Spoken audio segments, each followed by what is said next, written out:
Actually ఏంటంటే AP liquor scam case ఇప్పుడు present నడుస్తుంది. జగన్ హయాంలో ఉన్నప్పుడు చాలా కుంభకోణాలు జరిగినాయి. అందులో భాగంగా కూడా లిక్కర్ స్కామ్ కేసు కూడా లిక్కర్ స్కామ్ కూడా చాలా ఒక రేంజ్‌లో జరిగిందని చెప్పేసి కూడా జనాలు అంటున్నారు. దాన్ని ఎలా మాట్లాడతారు? జనాలు అనవలసిన అవసరం ఏముంది? కనిపిస్తున్న నిజం అది. ఇప్పుడు ఏవైతే మెయిన్ బ్రాండ్స్ ఉన్నాయో, ఆ బ్రాండ్స్ అన్ని తీసేసి, ఇవన్నీ అవసరం లేదు అని చెప్పేసి తన సొంత బ్రాండ్స్ తీసుకొని వచ్చిండు.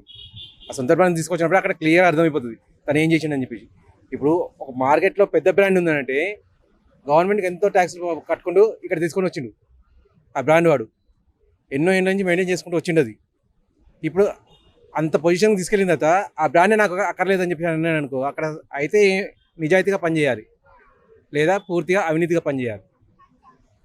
నిజాయితీగా పనిచేసేటట్టుంటే ఇప్పుడు వాళ్ళు ఏదైతే ఇప్పటిదాకా సంపాదించారో అదే బేస్ అని చెప్పి తీసుకొచ్చేసి ఈసీఎం తోటి కూడా పనిచేసేవాళ్ళు.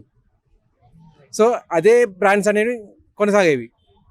కానీ ఈయన పూర్తిగా వాటిని అన్నింటి బ్యాన్ చేసి, ఇప్పుడు ఒక్కటి చూడండి, కింగ్ ఫిషర్ కోసం అని చెప్పేసి ఆంధ్ర నుంచి తెలంగాణ బార్డర్ రావాల్సిన ఏమొస్తుంది ప్రజలకి?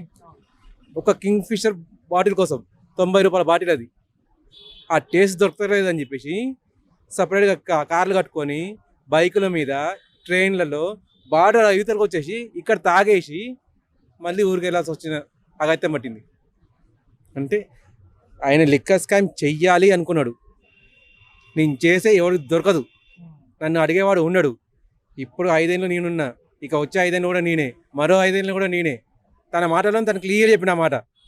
ఇంకో అంశం చూసుకున్నట్టయితే ఆడుదాం ఆంధ్ర అనే దాంట్లో కూడా అప్పుడు మంత్రిగా ఉన్న రోజా గారు కూడా చాలా కుంభకోణాలు జరిగాయి అని చెప్పేసి కూడా ఇప్పుడున్న టీడీపీ నాయకులు అంటున్నారు. అది నిజమే అంటారా?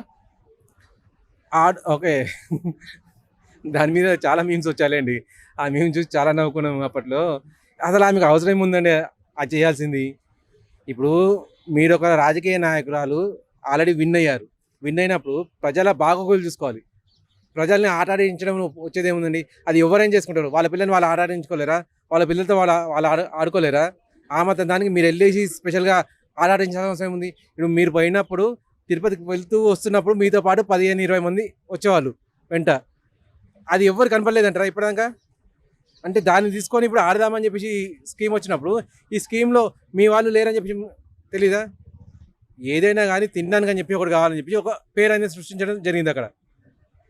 సరే మీరు తిన్నారు, ఏదైతే అయిపోయింది. మళ్ళీ ఎందుకు దాన్ని లేపడం అవసరమా? ఆల్రెడీ మీరు ఓడిపోయారు. ఇప్పుడైనా మంచి పని చేయండి. నెక్స్ట్ ఎలక్షన్లో కనీసం మీరైనా గెలవండి.